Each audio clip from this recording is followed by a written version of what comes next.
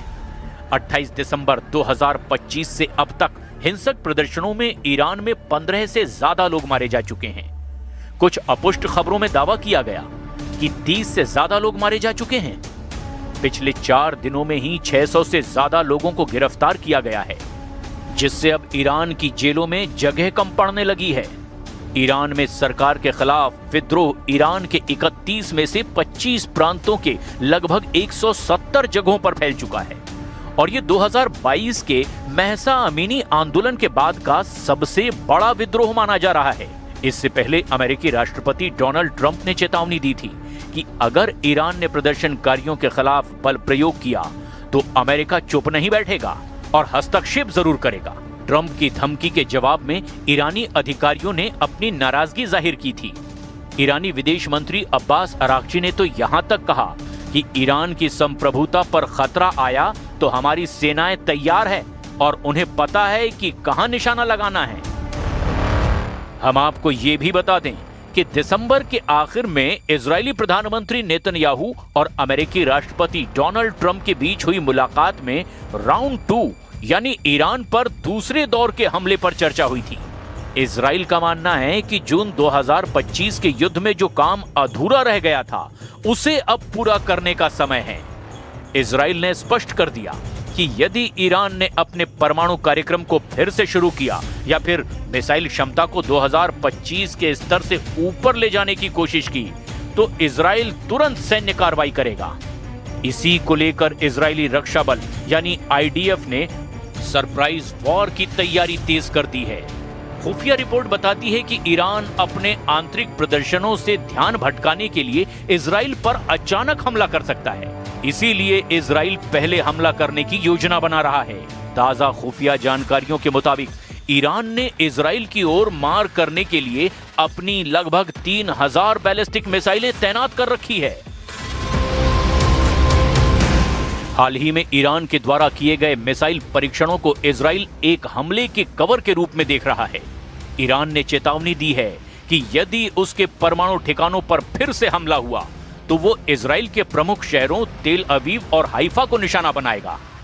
Iran के पास मौजूद Fattah जैसी हाइपरसोनिक मिसाइलें इजराइल के लिए सबसे बड़ी चिंता है, क्योंकि इन्हें रोकना आयरन डोम या एरो सिस्टम के लिए भी बेहद गंभीर चुनौती हो चुकी है। इधर ट्रंप ने ईरान के खिलाफ लॉक्ड एंड लोडेड वाली धमकी दी है। राष्ट्रपति ट्रंप ने संकेत दिए हैं कि वो ईरान के मिसाइल और परमाणु ठिकानों पर इजराइल के द्वारा किए जाने वाले किसी भी हमले का पूरी तरह से समर्थन करेंगे।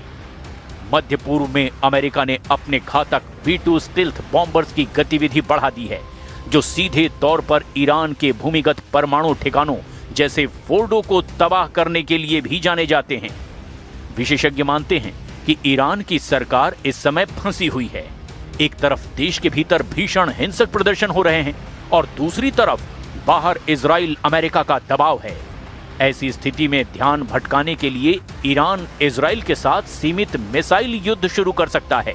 अब देखना यह होगा कि क्या अमेरिका ईरान के खिलाफ वेनेजुएला जैसा ऑपरेशन करने